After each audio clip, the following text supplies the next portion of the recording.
Okay, hello students. आज हम पढ़ रहे हैं chapter photosynthesis in higher plants of class 11 biology.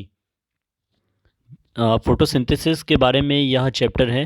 तो आज हम शुरू कर रहे हैं ये वाला चैप्टर फोटोसिंथेसिस के बारे में। अब जैसा कि आपको पता ही है कि फोटोसिंथेसिस एक ऐसा प्रोसेस है जिसमें ग्रीन प्लांट्स अपना फूड बनाते हैं in the presence of sunlight and chlorophyll with the help of carbon dioxide and water. ठीक है।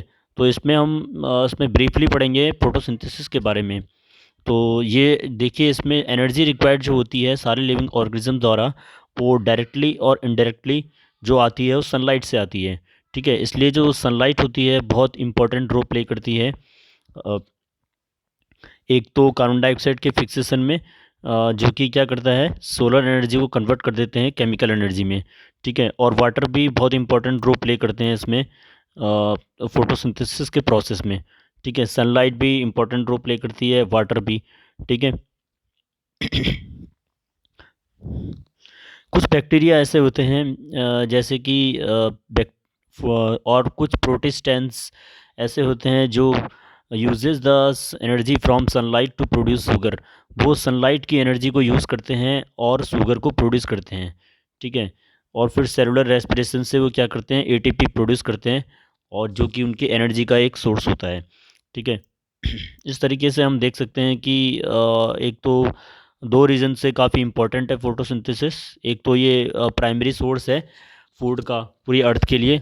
दूसरा कि ये रिस्पॉन्सिबल होता है for release of oxygen into the atmosphere.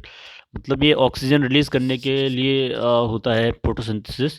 Plant से जो ऑक्सीजन रिलीज़ होती है हमारे लिए, लिविंग ऑर्गेनिजम्स के लिए, बाकी जैसे एनिमल्स हैं, हम हैं, तो उनके लिए ऑक्सीजन रिलीज़ होती है फोटोसिंथेसिस के द्वारा प्लांट से। ठीक है। तो ये तो था कुछ बेसिक्स, और इसमें आगे है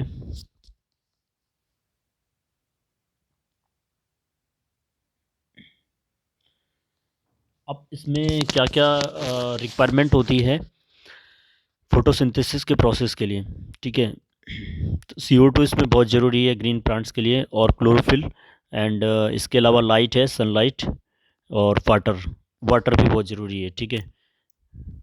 आगे है क्लोरोफिल। क्लोरोफिल जो होता है ग्रीन पिगमेंट होता है लीफ का, जिसके कारण जो पत्तियों का जो कलर होता है हरे कलर का होता है, वो ग्रीन कलर का पिगमेंट होता है क्लोरोफिल, जो कि प्लांट्स की लीफ में पाया जाता है। ठीक है। उसकी वजह से जो पत्तियों का रंग होता है वो हरा होता है। इसमें एक एक्सपेरिमेंट से भी समझ सकते हैं, जैसे कि इसमें एक लीफ लेंगे इसमें। ठीक है। और उसको कुछ पार्ट इसका जो है, ये लीफ है प्लांट, इसको हम कवर कर देंगे ब्लैक पेपर से। ठीक है। यहाँ से एक ब्लैक पेपर से इसको कवर कर देंगे, और बाकी जो पार्ट है इसका, ये इसको सनलाइट में एक्सपोज करेंगे। मतलब यहाँ पर सनलाइट पड़ेगी, केवल जो ब्लैक पार्ट है उसको वहाँ पर सनलाइट नहीं पड़ेगी। ठीक है।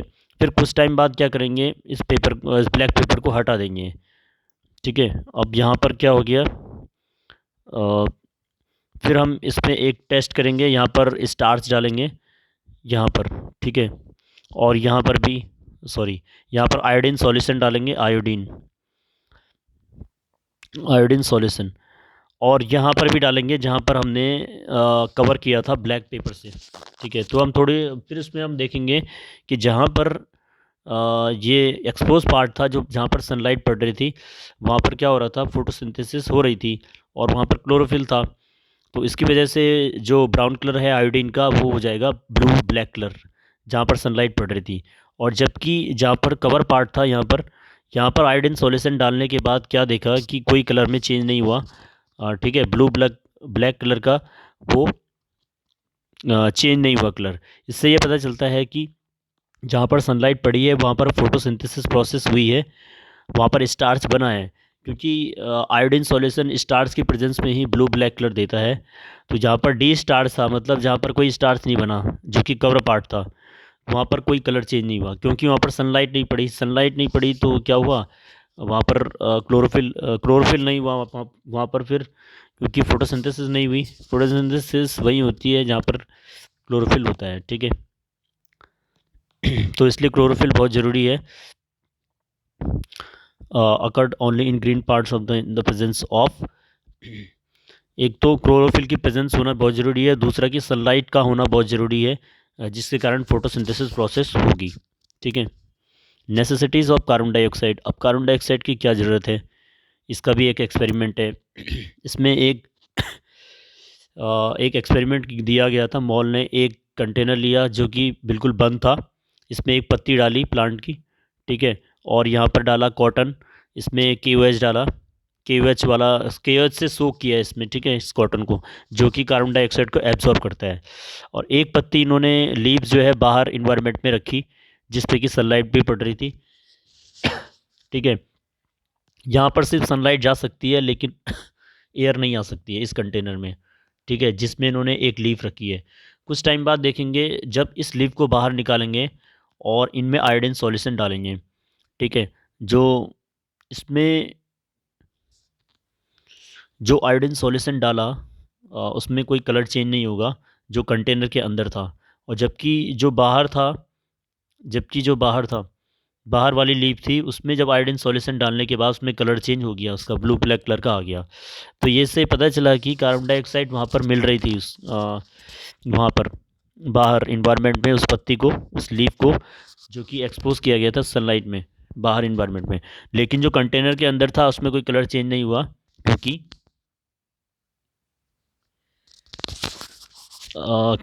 उसे कार्बन डाइऑक्साइड नहीं मिल रही थी किसी भी प्रोसेस को करने के लिए।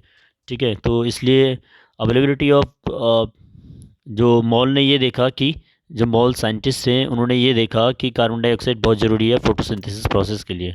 ठीक है, क्योंकि उसका जो टेस्ट था वो नेगेटिव आ गया था, जो कि लीफ अंदर थी, क्योंकि इसमें स्टार्च क्या था, stand in light for about few hours. When star test was done, it was observed that exposed part of the leaf was tested positive for starch, और जो ट्यूब के अंदर था उसमें नेगेटिव आया। ठीक है, इससे पता चला कि कार्बन डाइऑक्साइड भी बहुत ज़रूरी है। आगे इसमें नेसेसिटीज़ ऑफ लाइट, लाइट भी ज़रूरी होती है। इसमें भी सेम हम आयोडीन सॉल्यूशन वाला ही टेस्ट करेंगे जो हमने अभी किया था। जो लाइट में हम वो वाला एक्सपेरिमेंट करेंगे जिसमें हमने पेपर को कवर किया था। ठीक है, सेम एक्सपेरिमेंट ये, जहाँ पर लाइट पड़ेगी वहाँ पर फोटोसिंथेसिस होगी, जहाँ पर लाइट नहीं पड़ी वहाँ पर फोटोसिंथेसिस नहीं होगी। आयोडीन सॉल्यूशन से चेक करेंगे। ठीक है, तो इसे रिमूव करके पेपर को, उसमें आयोडीन सॉल्यूशन डाल के।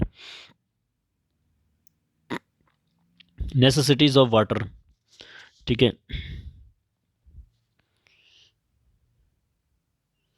जो रेडियो लेवलिंग ऑक्सीजन होती है वाटर मॉलिक्यूल्स में, through radio labelling of oxygen in water molecules it is confirm that the two release during photosynthesis come from H2O not CO2। जो फोटोसिंथेसिस प्रोसेस होती है वो H2O द्वारा जो होती है, ऑक्सीजन इवॉल्व होती है। ठीक है, CO2 से वो नहीं होती है।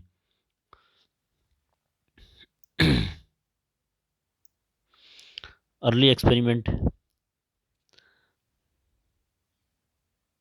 अब इसमें देखिए अर्ली एक्सपेरिमेंट में क्या था।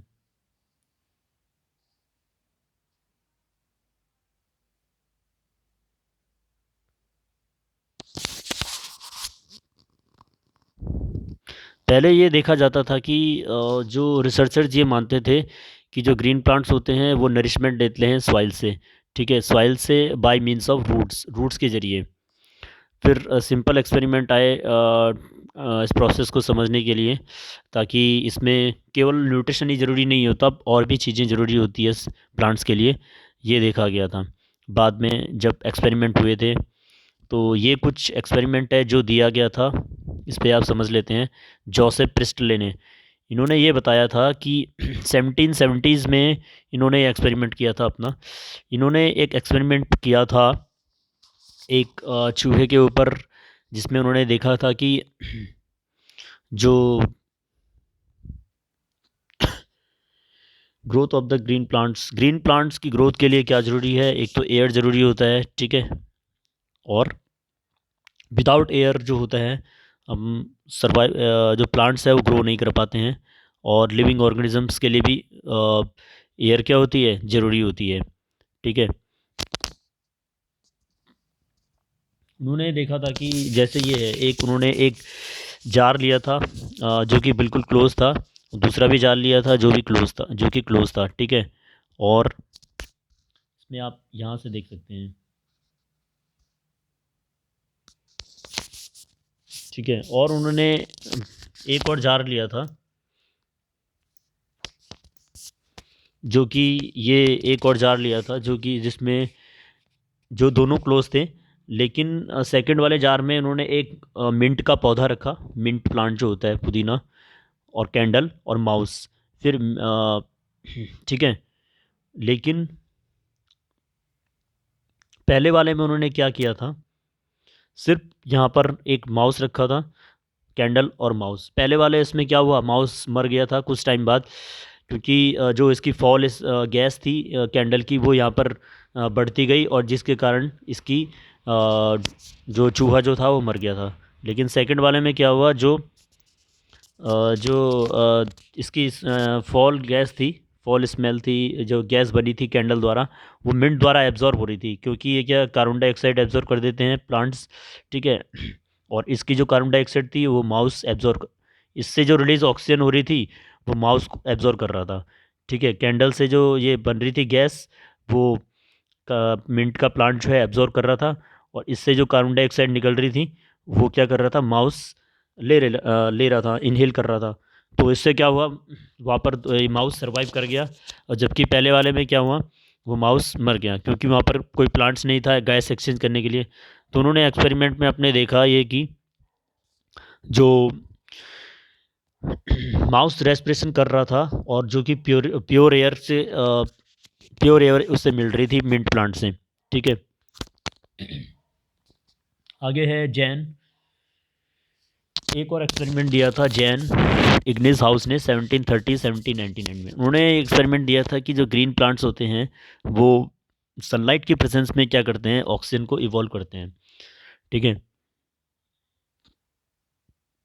एक्वेटिक जो प्लांट्स होते हैं सनलाइट की प्रेजेंस में क्या करते हैं, ऑक्सीजन ऑक्सीजन की क्या करते हैं, रिलीज करते हैं। उन्होंने क्या किया था, एक कंटेनर लिया था जिसमें एक पानी भरा था, उसमें एक्वेटिक प्लांट लगाए थे। ठीक है, और दूसरा कंटेनर भी लिया था जिसमें कि उन्होंने क्या किया, एक्वेटिक प्लांट्स ग्रो कराए थे। ठीक है, तो इसमें उन्होंने क्या करा, इसमें इन्होंने बिल्कुल क्लोज कर दिया, कोई सनलाइट नहीं पड़ी इसमें, नो सनलाइट, और जबकि इस कंटेनर में सनलाइट पड़ रही थी।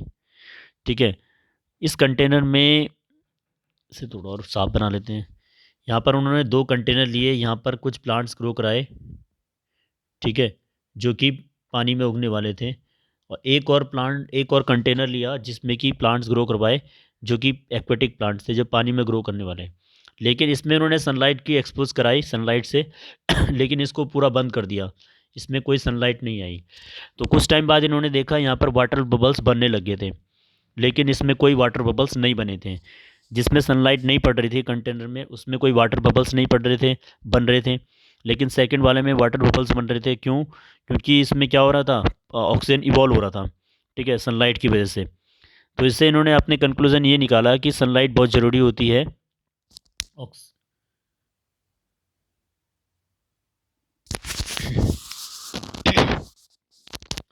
सनलाइट ज़रूरी होती है ऑक्सीजन इवॉल्व के लिए, मतलब फोटोसिंथेसिस प्रोसेस वो तभी करेंगे जब उनमें सनलाइट मिलेगी।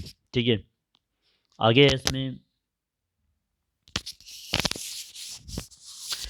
अब देखिए इसमें ये एक और साइंटिस्ट आए थे, उनका नाम था कॉर्नेलियस वेनिल। उन्होंने 1897 से 1985 में रिसर्च की थी। उन्होंने वो माइक्रोबायोलॉजिस्ट थे, और उन्होंने पर्पल और ग्रीन बैक्टीरिया पे उन्होंने स्टडी की थी, जो कि फोटोसिंथेटिक बैक्टीरिया होते हैं।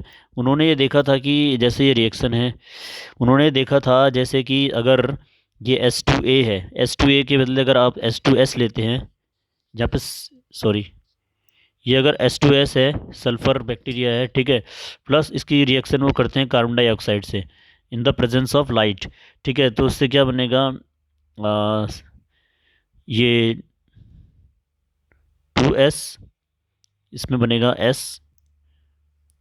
फिर से लिख लेते हैं S2S, ठीक है। S2S sulphur bacteria plus carbon dioxide the presence of light, तो यहाँ पर S2, यहाँ पर बनेगा S प्लस और ग्लूकोज CH2O प्लस H2O। तो इसमें ये देखा गया कि जो अगर सल्फ़र से H2S अगर यहाँ पर होगा तो यहाँ पर इवॉल्व होगा सल्फ़र, ठीक है। अगर यहाँ पर H2O होता तो यहाँ पर भी इवॉल्व होता ऑक्सीजन। तो ये इसका मतलब ये है कि जो वाटर से ही क्या होता है, ऑक्सीजन का इवॉल्व होता है। मतलब इवॉल्व जो होते हैं फोटोसिंथेसिस में वो वाटर के प्रेजेंस में ही होता है, ठीक है।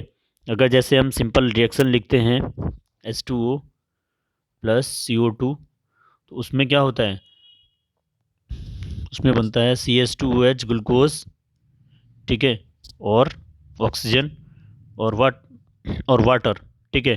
तो ये ऑक्सीजन जो मिला है वो ये किसकी वजह से मिला है, इसकी वजह से मिला है, ठीक है, वाटर की वजह से, ठीक है। बाकी ये वाला जो कार्बन है वो गया है ग्लूकोज में, ठीक है। तो इसका इसमें यही है कि जो ये ए है, ए जो है उसमें क्या बना है, दूसरा ए बना है, ठीक है, और बाकी ग्लूकोज और वाटर बने हैं। तो इसमें सल्फ़र बैक्टीरिया यही करते हैं कि प्रोसेस ऑफ द हाइड्रोजन, वो क्या करते हैं, अपना सल्फ़र को इवॉल्व करते हैं और बाकी ग्लूकोज को एनर्जी के फॉर्म में ले लेते हैं। ठीक है, ये हमारी जो रिएक्शन थी जो अभी मैंने बताई थी C6, जो फोटोसिंथेसिस प्रोसेस में होती है। 6 मॉलिक्यूल्स कार्बन डाइऑक्साइड के, 12 मॉलिक्यूल्स H2O के in the presence of light. ये जो कार्बन था वो ग्लूकोज में गया और जो वाटर मॉलिक्यूल था इससे ऑक्सीजन इवॉल्व हुई, 6 मॉलिक्यूल्स ऑफ ऑक्सीजन। बाकी इसमें क्या हुआ, वाटर मॉलिक्यूल्स बने, ठीक है। इससे उन्होंने ये देखा कि जो वाटर मॉलिक्यूल से ही क्या होता है, उसमें ऑक्सीजन इवॉल्व होता है, ठीक है।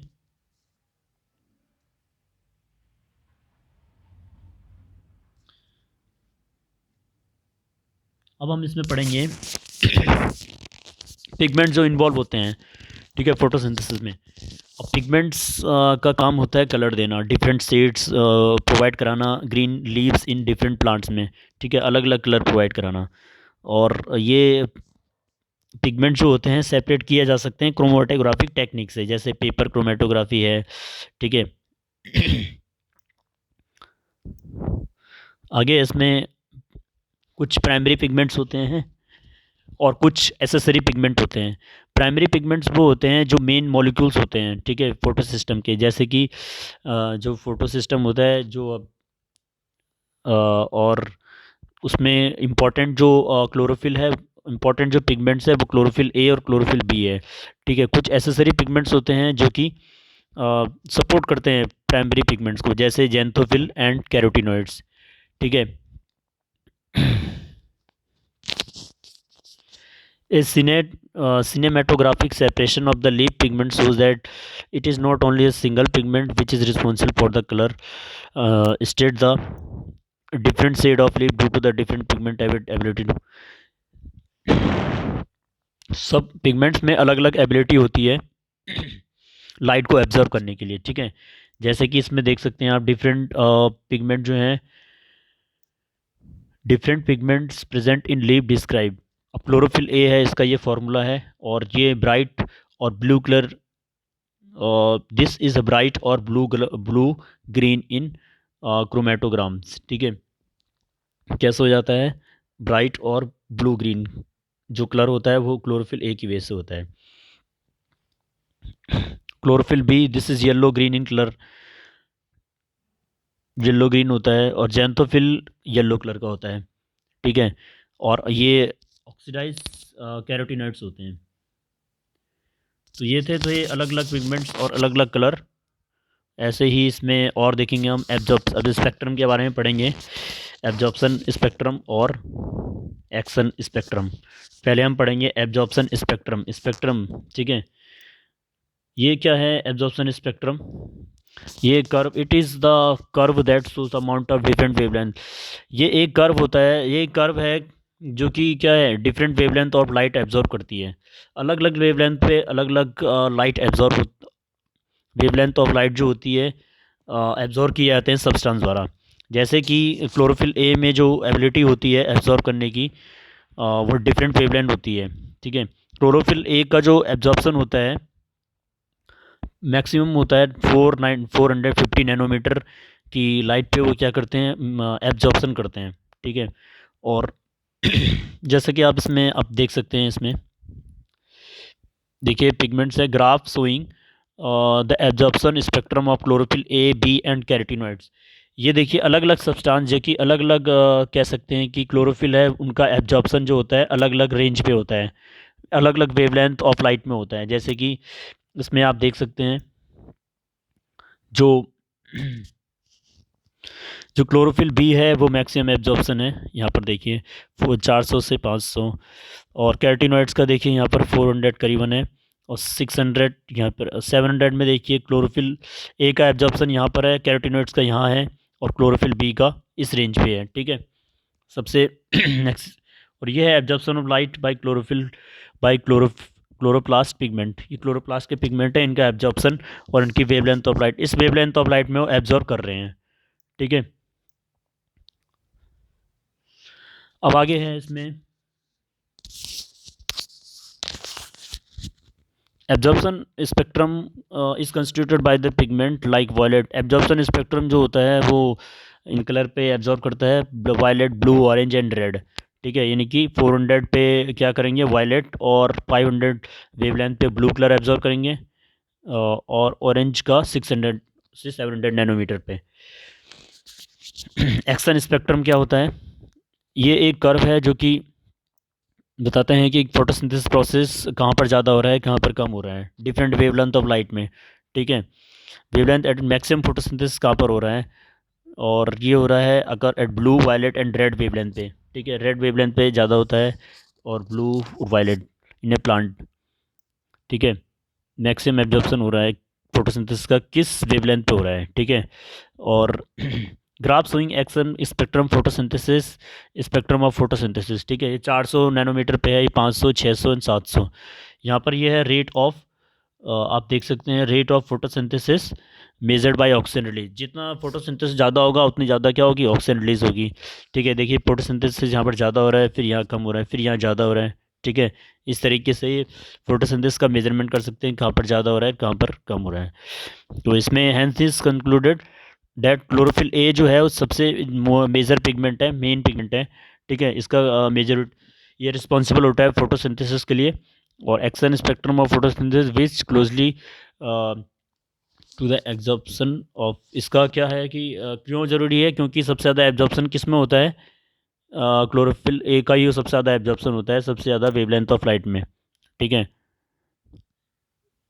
तो ये तो था आपके स्टूडेंट्स। अब आगे देख लेते हैं इसमें पार PAR क्या होता है ये समझ लेते हैं। PAR होता है कि the region of wavelength in which photosynthesis take place normally.